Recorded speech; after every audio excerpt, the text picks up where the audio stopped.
Retos que tienen los padres de los adolescentes. Los padres de los adolescentes, hoy queremos invitarlos a que se generen 7 retos importantes. La etapa de la adolescencia se convierte en un gran desafío para muchos de nosotros como padres, pero asumirla como un desafío, tener esa visión de desafío es bien importante, porque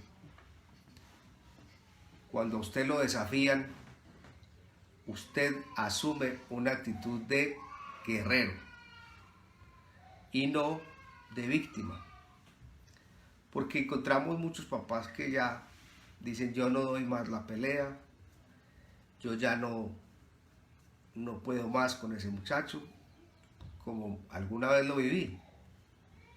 En la institución donde trabajo tenemos bachillerato, y recuerdo que alguna vez fueron a asesinar a un chico allí, un muchacho de bachillerato que tenía tremendas dificultades en su barrio, y nos tocó ir a escoltarlo básicamente y sacarlo de la clase y guardarlo hasta que llegara a poner la policía. Pero mientras llegaba la policía, yo tuve la oportunidad de conversar con este muchacho, un chico de 16 años, que había hecho unas piratunas tremendas en la poca edad que tenía. Y este muchacho me decía, traté de que me hablara un poco de su papá, de su mamá, de su contexto familiar, y me decía que su papá hacía un año hacia atrás había dejado de arreglar las bicicletas con él. Él disfrutaba poder arreglar las bicicletas con su papá. Él disfrutaba poder compartir con su padre arreglando las bicicletas y saliendo pues a montar en bicicleta con su papá. Era la diversión que más lo había marcado en su adolescencia. Pero me decía que de hacía un año para acá su papá no entendía por qué no lo había vuelto a hacer.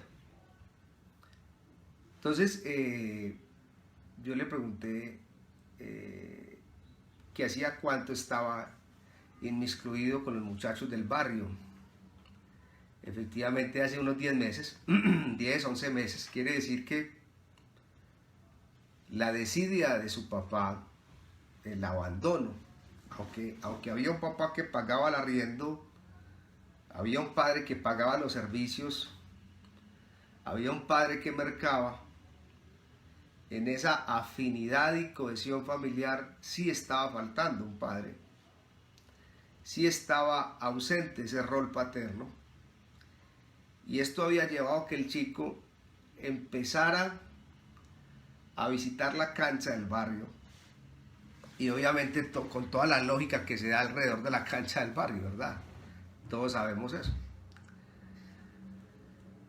Luego de que la policía se lo llevó escoltado, yo me puse a hablar con su padre. El papá llegó y estoy hablando con él. Ese papá llegó con una Biblia grande, entonces asumí que era una persona cristiana, y ese papá comencé a hablar con él de la situación tan delicada que estaba viviendo su hijo, y le dije: amigo, pues con todo el cariño del mundo, pues voy a tener que decirle que ponga un poco de cuidado, porque la vida de su hijo está en un riesgo muy alto. Creo que una de las cosas que debe hacer usted es cambiarlo de colegio, porque pues aquí ya se encontró con otros muchachos del barrio, como que enemigos ahí de la zona, y pues yo creo que ya que no conviene que esté aquí con ellos, ¿cierto? Pero también si se puede pasar de casa y reubicarse sería muy bueno. En fin, empecé como a hablar con él sobre algunas recomendaciones importantes. Y entonces me dice el papá de este muchacho, me dice: hombre, vea hombre, trabajador social, yo voy a hacer eso por mi muchacho, pero tal vez sea lo último que yo haga por él. ¿Sí? Porque ya estoy cansado de hacer por él.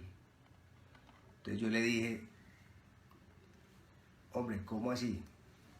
Miremos en el discurso de este padre un poquito la incoherencia que había, porque su muchacho hacía unas horas me había dicho que su papá era el que había dejado de hacer, y que ni siquiera el muchacho entendía por qué su papá había dejado de montar bicicleta con él, y que ahora no tenía tiempo. Pero este personaje me está diciendo, vea, profe, será lo último que yo haga por ese muchacho. Yo le dije, veo que usted es un lector de la Biblia. Y me dijo, sí, señor. Y le dije, hombre, una pregunta, ¿usted ha recibido alguna vez una herencia? Me dijo, claro que sí, profe. Y cuénteme a ver. Me dijo, la casa donde vivimos es la herencia que me dejó mi mamá y mi papá. Y le dije, ¿y usted qué le ha hecho a esa casa? Y me dijo, ¿qué no le he hecho, profe? La mandé a estucar, le cambié el piso, le cambié el techo, mejor dicho, ya. Y le dije, hombre, ya veo que usted es un personaje, una persona que le gusta leer la Biblia. ¿Usted ha leído en la Biblia que los hijos son herencia? Herencia de Dios son los hijos. Cosa de estima el fruto del vientre. Dios le dio a usted una herencia. Y usted está diciendo que va a dejar de hacer. ¿Qué opina de eso? Me dijo, verdaderamente, profe, tiene toda la razón. Creo que debo seguir luchando por esa herencia que Dios me dio y no dejar de hacer. Esa etapa de la adolescencia tenemos que asumirla como valientes que somos, porque dice, como saetas en manos del valiente, quiere decir, si Dios te dio a ti el honor y privilegio de tener hijos, es porque tú eres un valiente, definitivamente, porque las saetas no se las daban a los payasos, se las daban a los valientes, y los valientes son los que asumen retos y grandes desafíos. Hoy tenemos un gran desafío. Nuestros hijos adolescentes se pueden convertir en un gran desafío, pero para grandes desafíos, grandes guerreros. Y usted que tiene sus hijos adolescentes, que los ama, sus hijos son un gran reto para usted, son un gran desafío para usted. Así que bienvenidos al desafío. Bienvenidos al desafío en esta mañana. No dejemos por fuera la iglesia, que la iglesia también tiene un gran reto, un gran desafío. Hermano, ¿y cuál es el desafío de la iglesia? Lo primero es tener la visión correcta, la visión adecuada. ¿Cómo así, hermano Juan David? Sí, lo primero que tenemos que hacer es empezar a ver a nuestros hijos, a nuestros muchachos adolescentes como lo que son. Hay un principio fundamental de intervención, y es que yo intervengo al otro como lo concibo. Es decir, ¿qué es el otro para mí? Y de acuerdo a como yo lo vea, así lo voy a concebir. Y así como lo conciba, así lo voy a intervenir. Frente al tema de adolescentes en nuestras congregaciones, tenemos que empezar a concebir nuestros muchachos como lo que son. ¿Cómo así, hermano? ¿Y qué son, pues? Puntualmente tengo que decirlo, nuestros adolescentes dentro de nuestra congregación son almas. Escuche bien con claridad. Nuestros muchachos dentro de nuestra congregación no son una cosa diferente a almas, ellos son almas. Y las almas se ganan. Por eso dice el texto, el que gana almas es sabio, las almas se ganan. Los muchachos son almas que nos tenemos que ganar. Ellos no están ganados. Y eso es importante como base fundamental entenderlo esta mañana, y es que a veces pensamos que porque un muchacho nació en la iglesia, yo que nací en la iglesia, yo lo viví. A mí me decían de 12, 13 años, es que usted es el hijo de la hermana Dora y el hermano Fabio, usted se tiene que comportar así, así, así. Y la misma gente empezaba a ejercer sobre mí una presión. Y uno dice, estas personas me están viendo a mí como ¿qué? Me están viendo a mí como un hermano. Y yo no soy un hermano porque yo no he decidido entregarle mi vida a Cristo, a pesar de que vaya a los cultos, que eso es importante. A pesar de que yo me congregue. Entonces, yo quiero que entendamos ese principio y si podemos entonces clarificar esa visión hoy, creo que sí, el que clarifica la visión comienza a intervenir muy bien. ¿Cómo así, hermano? Sí. A nuestros templos llegan todos los días personas que simpatizan con el Evangelio. Y lo más curioso es que a esas personas les tenemos paciencia. Y así tiene que ser. Y así debe ser. Y a esas personas no las presionamos. No. Incluso con ellas decimos todo el tiempo, tengámosle paciencia. Están en el proceso. Tengámosles calma. Y claro que así debe ser. Pero muchas veces con el adolescente no, porque no lo vemos como lo que son. Ellos son almas. Y como son almas nos los tenemos que ganar. Y como son almas les tenemos que tener la paciencia adecuada. Pero ojo, ¿cómo los estoy viendo? Y aquí hay una mirada para toda la iglesia y es cómo ver a nuestros muchachos. Nuestros muchachos son almas. Incluso muchos de ellos se bautizan y ya les empezamos a exigir. Y ya el canon con el que los medimos es diferente. No, téngales igualmente la paciencia que usted le tiene a un recién bautizado. Entonces, ojo, qué bueno que hoy pudiéramos reconfigurar, ¿sí?, esa concepción y empecemos a ver a nuestros muchachos como almas y verá que nuestra intervención va a cambiar, les vamos a tener más paciencia, les vamos a enseñar, no nos vamos a desesperar con ellos.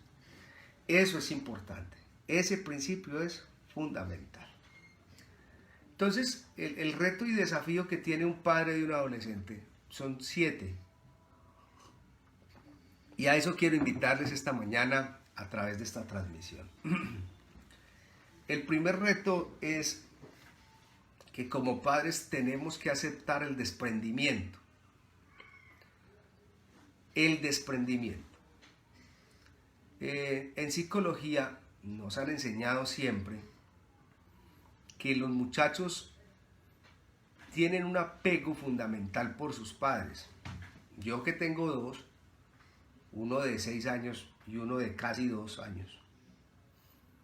En este momento ellos tienen hacia mí un alto grado de apego. Incluso se nota más en el chiqui de 2 años que en el de 6. Está que entra por esa puerta, buscándome. No se extrañen, porque él todo el tiempo es papá, papá, papá. Y el grande también, el grande de 6 años, digo grande. Si él hace un avión, yo se lo tengo que ver, ¿cierto? Papá, apruébeme el avión, mire el avión que hice, ¿cierto? Entonces, hay un apego que hace que, no sé si lo ha notado usted los niños, ellos hacen algo y miran a ver si uno los está mirando. Para ellos es importante, como niños, la mirada que como padre tengamos de ellos, que estemos ahí pendientes, como llamamos en Antioquia, en la jugada. Ese, digamos, ese enlace, ese vínculo tan fuerte, cuando se pasa a la adolescencia, se entra en una etapa que los expertos llaman el proceso de desidealización. La desidealización no es otra cosa que bajar al papá y a mamá del podio. Es decir, hoy Maximiliano y Ezequiel me tienen a mí y a mi esposa en un podio alto. Yo soy importante para ellos, pero mañana que entren al proceso de adolescencia me van a bajar del podio. El podio es donde coronan a los ciclistas y a los jugadores, a los de Fórmula 1 y a los, bueno, eso es el podio. Ellos mañana me van a bajar a mí del podio ni a mi esposa. Y ese es un duelo que tienen que elaborar los padres. Y que un papá que no elabore bien ese duelo se va a chocar muy duro, se va a dar muy fuerte. ¿Por qué? Porque eso tiene un impacto. La palabra duelo significa dolor. Y dolor por una pérdida. Yo como padre tuve una pérdida. A mí me bajaron de un podio. Es que a uno lo bajen del podio duele. Es como cuando uno le dice al profesor de una universidad: vea, permita que los estudiantes den la clase. No, ¿cómo así? Es que el profesor soy yo. Porque siente que lo están bajando del podio y eso duele mucho. No, es que usted no va a dejar de ser el profesor, sino que ellos van a dar la clase también. Ellos también tienen muchas cosas que compartir y de hecho usted como profesor tiene mucho que aprender. No, ¿cómo así? Eso duele. Cuando a uno lo bajan del podio duele mucho. Y yo desde hoy estoy preparado para que mis dos hijos, pues preparado no, pero sí estoy haciendo la idea de que mis dos hijos mañana me van a bajar del podio. Y esa bajada del podio representa que yo no seré ya tan importante para ellos. Y entonces cuando como papás no estamos preparados empezamos a chocar. Pero miran a este ya no quiere estar conmigo, pero mira, este ya no me escucha, pero mira, este ya no quiere ir donde la abuelita con nosotros. Ya te bajaron del podio, te bajaron del podio. Y en principio que hay que entender es que eso le pasa casi a todos. Uno en lo social no puede generalizar, ¿cierto? No puede generalizar porque no siempre, no todo es todo, no nunca es nunca, pero en la mayoría de los casos esas cosas se dan. Y entonces yo tengo que tener como papá la madurez ideal para entender que mañana ellos me van a bajar a mí de ese podio. Y entonces ya no seré yo tan importante. ¿Qué más hacemos pues? ¿Qué más hacemos? Ya no vamos a ser tan importantes para ellos. Ya ellos le van a brindar más importancia a otras cosas. Y uno dice, eso es injusto. Y entonces como papás nos empezamos a dar golpes de pecho y a dar el debate entre lo justo y lo injusto. Y no se ponga a dar el debate porque se enloquece. Entra usted en una crisis existencial muy fuerte. No ese debate, no vale la pena. Mejor entienda que sus hijos están en un proceso que se llama desidealización y que usted tiene que aprender a desprenderse. Y además, los papás que asumen bien ese reto de desprenderse desde ya de sus hijos, les va a servir para mañana que se vayan. Porque dice la palabra del Señor: he aquí que dejará el hombre a su padre y a su madre y se unirá a su mujer. Entonces, ahí empieza el desprendimiento. Y qué bueno que usted comience a entender eso. En los Estados Unidos de Norteamérica, nosotros tenemos una cultura muy querendona y muy de recogernos y muy de no soltar. ¿No? En los Estados Unidos de Norteamérica, los muchachos, casi que del grado 9º, 10º, ya se están hablando entre ellos para qué ciudad se van a ir a vivir. ¿Y a dónde van a ir? ¿A qué ciudad van a ir a estudiar y a lavar platos?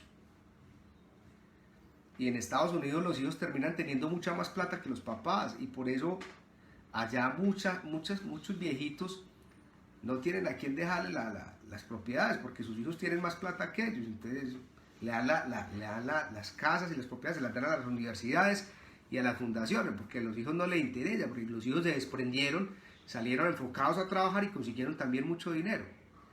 Y entonces allá son mucho más desprendidos que aquí. Entonces, si usted desde la etapa de la adolescencia empieza con una visión muy madura a entender que ellos se van a desprender, menos duro le va a dar el guarapazo cuando se vayan a casar. Y usted va a ir asumiendo eso con total madurez. Importante es que también en la etapa de la adolescencia cambia la comunicación, y yo tengo, el segundo reto es ser asertivo. ¿Cómo así que ser asertivo? Por supuesto. La asertividad es dar en el blanco. Que cuando yo lance un mensaje, pegue donde es. Como en el básquetbol. En el básquetbol no existen las mediocanastas, no. O usted hizo la canasta o no la hizo. La asertividad en la comunicación es hacer siempre la canasta. La manera de comunicarme yo con mis hijos hoy, que tienen 2 años y que tienen 6, puede ser a través del juego. Les gustan los picos, los abrazos y el apapacho. Yo quiero consolar a mis hijos, los abrazo, los apapacho, les doy pico por aquí, hasta que me dicen no más, no más, no más. Y sigo comunicándome con ellos a través de gestos, bueno, de muchas cosas propias de su edad, de primera infancia. Pero ojo, pasan a la adolescencia y ya, yo que estoy lanzando la canasta como padre, tengo que cambiar el punto donde él lanza. Usted sabe que el basquetbolista tira desde aquí, si aquí no le entra, se mueve para allí, hasta que encuentra el punto desde donde le entra la canasta. Hay que buscar espacios y formas de comunicarse asertivas. Espacios asertivos. Ya a mis muchachos no les gusta tanto el apapacho. Ustedes ven que ya ellos no quieren que usted los lleve a la escuela. Para ellos es una ofensa. Y ojalá nadie los vea.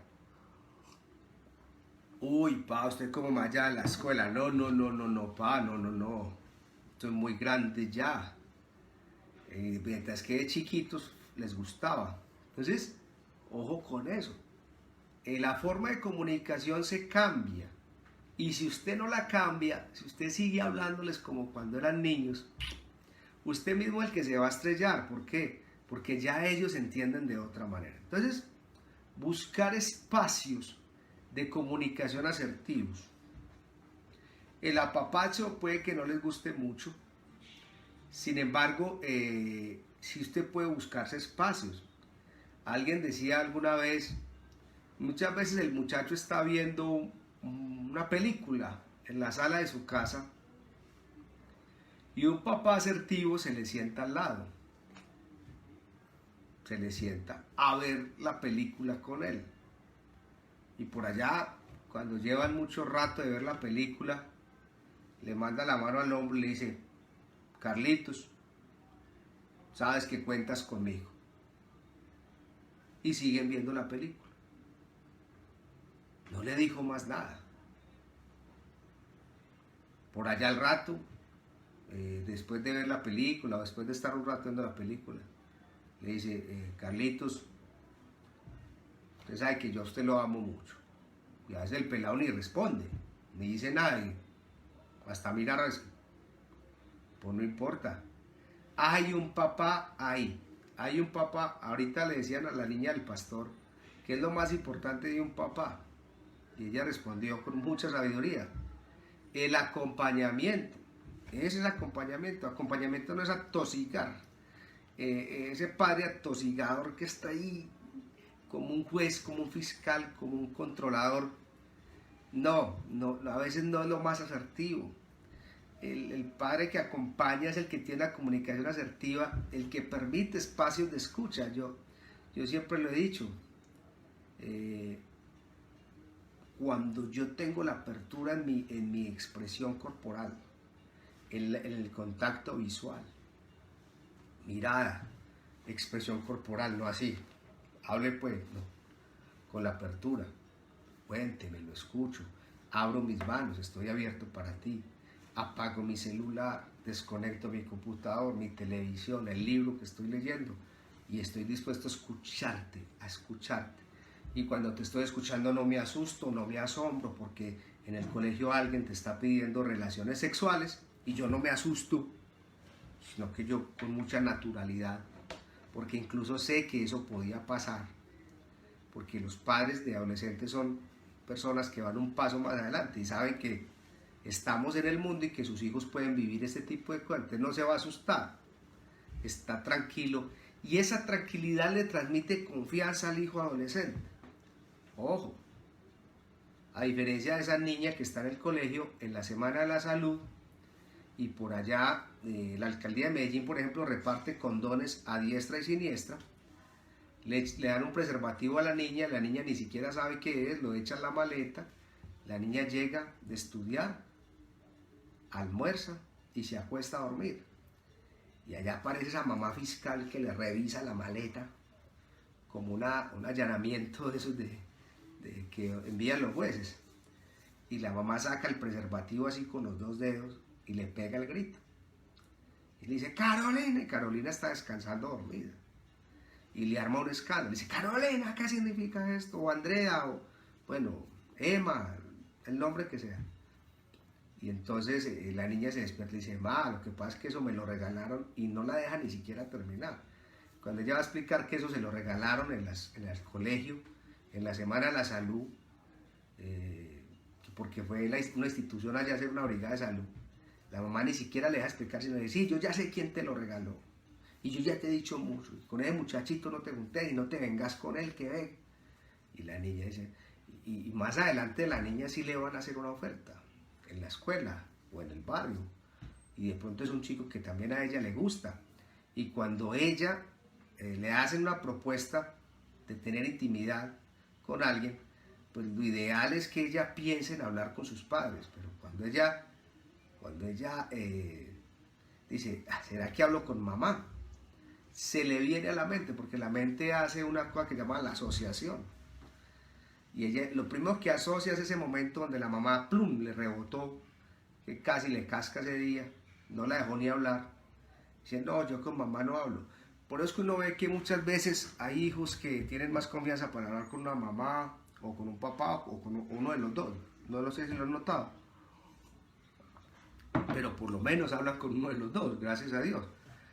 Esta niña no, definitivamente dijo, no, yo no hablo con mi mamá, mejor voy a hablar con mi amiga del barrio. Y entonces la amiga del barrio le dice, ¿cómo así? Es que usted no ha hecho nada. Ah, no, mijo, usted está más atrás que la espalda. No, hágale, y venga, yo le enseño. Y bueno, ahí encontró una maestra. Faltó asertividad de un padre, que era el segundo gran reto. Faltó asertividad. El tercer reto es el tener empatía. Lo nombró la esposa del pastor ahorita, y es que yo estaba pendiente, no va a creer que no. La esposa del pastor decía, nosotros también fuimos adolescentes, pero se nos olvida. Cuando nuestros hijos llegan a la adolescencia y comienzan con cosas poco propios de la construcción de identidad de ellos, porque acuérdense que nuestros muchachos están en una tarima. Voy a tratar de hacerles la analogía, la metáfora. Los muchachos están en una tarima muy, muy estable, que es su propia familia, en la que van creciendo desde la primera infancia, pero cuando llegan a la adolescencia ellos brincan. Ese brinco a la adolescencia representa un salto al vacío. Ustedes han notado que uno en un ascensor se siente en un vacío, y uno cuando el ascensor baja así de repente, que uno entra en un vacío, lo primero que usted hace es agarrarse de algo o de alguien. Los muchachos están en un brinco al vacío, y eso es importante entenderlo, el salto al vacío. Anótelo si usted está anotando la enseñanza. Ya hemos tocado varios conceptos, la desidealización, el desprendimiento, el salto al vacío. Ese salto al vacío, el muchacho se desprende, y entonces es lo que está agarrándose. Así como usted en el ascensor, en el vacío busca de qué agarrarse, el muchacho también busca de qué agarrarse. Y en esa búsqueda de qué agarrarse, él comienza a tomar de sus pares son sus iguales, sus compañeros.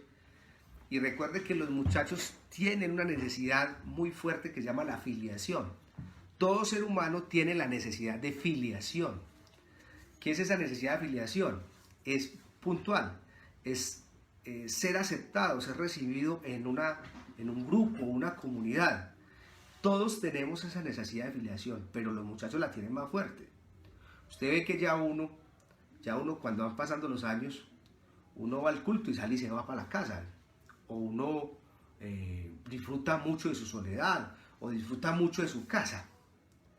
Pero los muchachos necesitan estar siendo permanentemente aceptados. Y a veces esa necesidad de aceptación es la que los lleva a cometer locuras, y es la que los lleva a colocarse ciertas cosas, ciertos atuendos, etcétera, etcétera. Y tiene que haber un papá que entienda eso. La necesidad de filiación. El ser humano tiene 5 necesidades según Abraham Maslow. y una de ellas es la de filiación. Y esa necesidad de filiación en el muchacho es más fuerte que en usted, que ya es un viejo. Uno ya no necesita tantos amigos, uno ya tiene 3, 4 amigos. Yo ya tengo pocos amigos, aunque en el Facebook aparecen 5.000. Pero son pocos los verdaderamente amigos que dan en la mano, y uno con esos tiene, y los ve uno de vez en cuando, y bueno, en fin. Los muchachos no, los muchachos tienen una necesidad de filiación muy fuerte. Y ojo, en esa necesidad de filiación, a veces buscan ser aceptados de un grupo, y en esa búsqueda de ser aceptados salen con un peinado, salen con una ropa X, Y o Z. Acuérdese de ponerse en el lugar de ellos. ¿Dónde aparece la empatía? En el apóstol Pablo. El apóstol Pablo dice: yo me hago el gentil para ganarme al gentil. Pues el apóstol tenía, obviamente que él tenía una doble nacionalidad, era una persona muy preparada, pero para cualquier judío decir eso era muy fuerte. Yo me hago un gentil. Recordemos lo que para un judío representan los gentiles, pero Pablo dice: pero es que tengo un propósito, es ganármelos. Acuérdense entonces, hermanos queridos y padres de familia, todos que me están escuchando eso, no se nos puede olvidar la empatía. La empatía significa: me pongo en el lugar del otro para ayudarle. Esto de la empatía, no sé si nos dé el tiempo, se entiende bajo 3 círculos. Está el apático. El apático es el que le importa nada el otro. Hay una apatía, no me importa. Mis hijos se están perdiendo, ellos verán, no me importa. Ese está por fuera del círculo. Adentro del círculo del que se está ahogando está el simpático. El simpático es el que llora, se ríe con usted, pero finalmente termina hundido con usted. Y entonces aparecen los padres simpáticos, ¡ay, tan simpáticos, tan simpáticos! Pero finalmente no ayuda el simpático, ¿cierto? Por eso está la gran discusión de que si yo tengo que ser amigo de mis hijos o no. El rol que Dios te ha dado es de ser papá, no de ser amigo, de ser padre. Pero el padre empático, no padre ni apático ni simpático, aunque hay papás muy simpáticos, pero se requieren padres empáticos. La empatía es la que yo me lleve y me ponga en el lugar de mi niño, en el lugar de mi hijo adolescente. Y si yo tengo niños, yo tengo que entender que ellos son niños, que necesitan jugar mucho. Si yo tengo hijos adolescentes, tengo que entender que tienes una necesidad, que yo también fui adolescente, y de hecho que nosotros hasta fuimos peores que ellos. Muchos de nosotros fuimos más embarrada que nuestros adolescentes, pero tan chévere que cuando crecimos se nos olvidó. Y entonces empezamos a exigirle a nuestros hijos mucho más, sabiendo que nosotros hasta fuimos más papeletas que ellos, por decirlo de alguna manera. Reto número 5, lo pedagógico. Se requieren papás, terapeutas, papás coach. ¿Qué es un papá coach? Nosotros quienes nos formamos en coach o en coaching no echamos cantaleta ni le decimos a la gente qué tiene que hacer, sino que hacemos preguntas. Los terapeutas también son expertos en hacer preguntas. Los papás de hoy tienen un gran reto y es de volverse grandes pedagogos y grandes terapeutas. Ejemplo de esto: es que me quiero poner un piercing, ¿cierto? Es que me quiero poner un piercing. Entonces, acuérdense de lo que hablamos de la comunicación asertiva, el escándalo, el bloquearnos a la comunicación, el yo de eso no hablo, el no, ojo, me quiero colocar un piercing. Entonces, el papá que asume ese gran reto, el reto 5 de ser un gran pedagogo, un gran terapeuta y un gran coach, no se espanta ni se asusta, ni tampoco dice, pues no. Y entonces el hijo dice, no. Y dice, no. Entonces el muchacho dice, bueno, ¿y por qué no? Y entonces el papá dice, ¿por qué no? Y punto. Oiga pues, y punto. Y es que a usted se le olvidó que yo soy el papá. Y entonces lo que entramos es, dejamos perder la oportunidad de un hijo que está queriendo hablarnos y que lo escuchemos y compartir con él, estamos perdiendo esa gran oportunidad, la estamos desperdiciando por pasar a una lucha de poder. La lucha de poder es que yo soy el que mando, yo soy el papá. ¿Usted cree que su hijo no sabe que usted es el papá? Ellos saben más que usted. Ellos no necesitan una prueba de ADN. Mis dos niños chiquitos saben que yo soy el papá y tienen 2 añitos y 6, pues eso lo tienen claro, yo no lo tengo que recordar. Ojo, papá terapeuta, papá coach, es aquel que utiliza preguntas. Bueno, hijo, ¿para qué quieres colocarte eso? Pero ¿para qué? Es la gran diferencia, y ahí es donde aparece la sabiduría del Señor. La sabiduría del Señor. Yo a veces me pongo a ver al Señor tan bello, tan hermoso, tan terapeuta, tan bueno el Señor para utilizar preguntas. Esa visión como humano, cuando se manifiesta en carne, nos da unas enseñanzas tan tremendas. ¿Se acuerdan cuando a él le hicieron una pregunta y él le respondió? Bueno, les voy a responder su pregunta con otra. Si me responden esa, yo le respondo la otra. Muy especial el Señor, o sea, maravilloso. Pero yo no me imagino al Señor enojado, pues diciéndoles que no, yo me imagino un Señor asertivo totalmente con la gente. Y entonces le dice,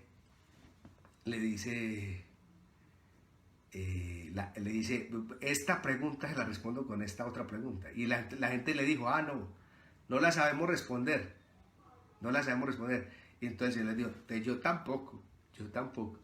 Ese es un Señor maravilloso, nuestro Señor Jesús. En todo caso, los papás pedagógicos se sientan con sus hijos, pero hijo, cuéntame, ¿para qué te quieres hacer el piercing? Pa, es que todo el mundo se lo está haciendo.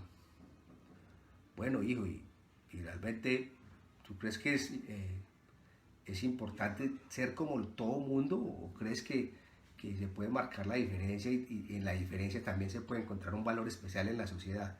No sé, es entablar una conversación también de ese hijo, de ese papá que es un terapeuta y que no responde bruscamente y no dice el no por el no. Yo siempre lo he dicho cuando hemos hablado de la norma. Una comunicación asertiva también es cuando estipulamos normas en la casa y las escribimos. Y poder escribirlas evita la lucha de poder. ¿Cómo así, hermano Juan David? Sí, nos evita mucho la lucha de poder. Es como el juez de un partido de fútbol. Usted no ve un juez de un partido de fútbol, escasamente lo verá peleando con un jugador. Él no tiene que pelear con nadie. Él ve que el jugador le pega al otro y se va con tranquilidad. Y por aquí, pues los árbitros no tienen tapita en el bolsillo, pues llegan y sacan una cosita, una tarjetica, y la hacen así, y ya, amarilla o roja, y ya. Y el jugador sabe qué significa eso. Y el jugador puede patalear ahí, y si sigue muy grosero, entonces cambia la amarilla, entonces vuelve y saca otra, que es la roja. Y a veces como papás también tenemos que apelar a ese tipo de recursos pedagógicos que nos eviten el desgaste. Es como un juez de la República. Un juez de la República está juzgando al más grande bandido y no se pone a pelear con el bandido. No, es con todo respeto. Hasta le dice, señor ciudadano, así le dice el juez. A pesar de que sea un gran bandido, señor ciudadano, conforme a la ley, le lee la ley. La ley evita que el juez se ponga a pelear con el bandido. ¿Para qué? No tiene necesidad. Él utiliza la ley, porque la ley está por encima de todos. Los últimos 2 desafíos que tenemos los padres, yo no sé cómo vamos hasta ahí, espero que muy bien y que estén tomando atenta nota. Los últimos 2 desafíos es, por supuesto, el sexto, es seguir reflejando esa estructura familiar que le brinde estabilidad al muchacho. ¿Qué quiere decir eso? Mire, el muchacho, decíamos, salta al vacío y él está buscando de qué apegarse. Lo más interesante de aquí es que él finalmente va a ver que lo único que sigue firme y estable en el mundo es su familia. Pero ahí donde nosotros estamos es garantizando esa estabilidad, ¿cierto? Que este tema de hogar, de familia, sea muy estable. La cohesión familiar, la comunicación, el amor, los principios, los valores, sean tan estables que el muchacho finalmente, a pesar de que está en un vacío, en un salto, creando su propia estructura, el muchacho diga, hombre, definitivamente no hay como mi familia. ¡Ja! Qué bonito, ¿cierto? Definitivamente, sí, he visto esto en ellos, en aquellos otros, en estos otros, he tomado de allí, tal moda, pero mi familia sigue siendo un hogar estructurado, bonito, maravilloso, sigue con las puertas abiertas. Esa estabilidad familiar finalmente atraerá al muchacho, porque él va a ver que allí es donde está, donde tiene sentido la vida, en su lugar de origen. Pero si nuestro hogar de origen es un despelote, perdóneme la expresión tan antioqueña y una expresión tan coloquial, pero es la verdad. Tenemos hogares acabados, destrozados, donde no hay buena comunicación, donde no hay empatía, donde es una anarquía total, donde no hay liderazgo de un padre, de una madre, una locura. Ese muchacho dice, pues, es que también mi casa está vuelta a nada. También yo que voy a voltear mi mirada a mi hogar, si es que mi hogar está patas arriba. No, ahí es el sexto reto, y es que nuestro muchacho pueda mirar dentro de su hogar y encontrar esa firmeza y esa gran fortaleza. 7, desafío número 7. Voy a recapitularlos antes de despedirnos. 1, aceptar el desprendimiento, muy importante. 2, la asertividad en la comunicación, fundamental. 3, la empatía, yo poder ponerme en el lugar del otro para entenderlo y para ayudarle.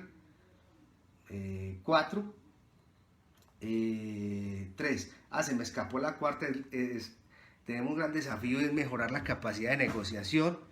Negociación es, acuérdense que en nuestra cultura paisa nos han enseñado que negociar, un buen negocio es tumbar al otro, mentiras, un buen negocio en donde yo gano y tú ganas, y ganamos los dos. Y papá, yo quiero llegar a las 10 de la noche, papá. Hijo, pero la norma que establecimos aquí dice que a las 9, mijo, a las 9, lo hablamos, lo conversamos, mira, incluso la tenemos escrita, 9 de la noche es la llegada a la casa. Pero mira que es una actividad especial y vamos a estar los muchachos de la iglesia y es bueno, qué sé yo. Bueno, hijo, pues hagamos una cosa, tú dices 10, yo digo 9, 9:30 que estés aquí, ¿sí? 9:30. Lleguemos a un punto de equilibrio. Esa capacidad de negociación sí que la tenemos que desarrollar nosotros. Entonces, número 4, capacidad de negociación. Número 5, padres pedagógicos, terapeutas, coach, importante. Número 6, una estructura familiar fuerte, que el muchacho empezará en su salto al vacío a mirar otras cosas, pero finalmente encontrará que la estabilidad de su hogar es lo más maravilloso, la comunicación en su hogar es lo más maravilloso. Y número 7, es el reto. Número 7, la paciencia de un papá adolescente. La paciencia. Yo siempre lo he dicho, yo como adolescente también tuve mis inquietudes, también fui revoltoso, mis hermanos también. Pero yo tuve unos papás con una paciencia exagerada, exagerada. Una mamá pedagógica. Yo tenía cabello. Muchos de ustedes me conocieron a mí con cabello. Y había un tiempo que se usaban unas copetes y mamá me hacía a mí la gelatina sin sabor. Es decir, ella era muy pedagógica. Ella, por tener espacios conmigo, hacía conmigo la gelatina sin sabor para que yo me la echara el pelo y me organizara el pelo, me lo parara. Mamá pedagógica, buscaba espacios conmigo. Y sobre todo unas mamás muy pacientes. Mi hermano Mauricio, que yo diría que tremenda papeleta y muy inquieto, volvió al Señor después de muchos años, tenía como 45 años. Y el año pasado volvió a la iglesia, pero volvió a los 45 años. ¿Pero por qué? Porque tuvo unos padres con paciencia que le sembraron la palabra, siguieron ahí en el acompañamiento, pero con mucha calma y mucha paciencia. ¿Qué es paciencia en un padre? Entender que la obra no es suya. Usted incluso puede ser un gran predicador como papá. Usted puede ser un gran ejemplo como papá. Usted puede ser muy buen padre, pero es que la obra no es suya. Que lo digo con todo el cariño, con todo el respeto. Y hemos tenido papás buenos, incluso grandes ministros, que dan ejemplo, buenos predicadores, que sus hijos optaron por otro camino. Es que la obra no es suya. Y recuerden la autonomía y el libre albedrío del ser humano. Ese es un principio fundamental que usted no puede brincar. La obra sigue siendo de Dios. Usted hace un trabajo en esa obra, sí, pero la obra es de Dios. Usted hace cierta parte, que no la deje de hacer. El acompañamiento, el orar, el con mucha pedagogía hablarles del Señor, del amor sobre todo, más que de un Dios condenador, que no lo es hablarles del amor de Dios. Y haga su obra, y haga lo que le corresponde y lo que está a su alcance, pero bajo un principio. Esta obra no es suya, así que usted tiene que tener paciencia. Usted tiene que aprender a tener paciencia. Es tanto, voy a decirle algo, muchas veces usted ni siquiera va a ver los resultados. No.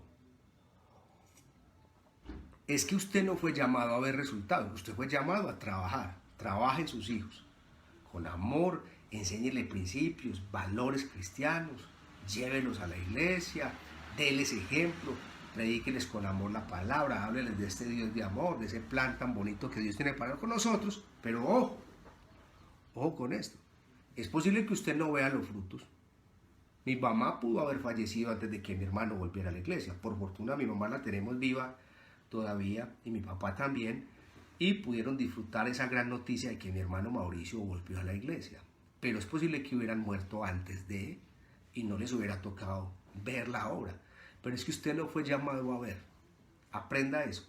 Usted no fue llamado a ver. Usted fue llamado a trabajar en pro de sus hijos, en pro de sus hijos adolescentes. 7 retos importantes. Aceptar el desprendimiento, asertividad en la comunicación, tener empatía, capacidad de negociación, de un gana-gana, acuérdese. Unos papás pedagógicos, terapeutas, coach. 6, reflejar siempre esa buena estructura familiar. Y 7, sea paciente. La obra no es suya, la obra es de Dios.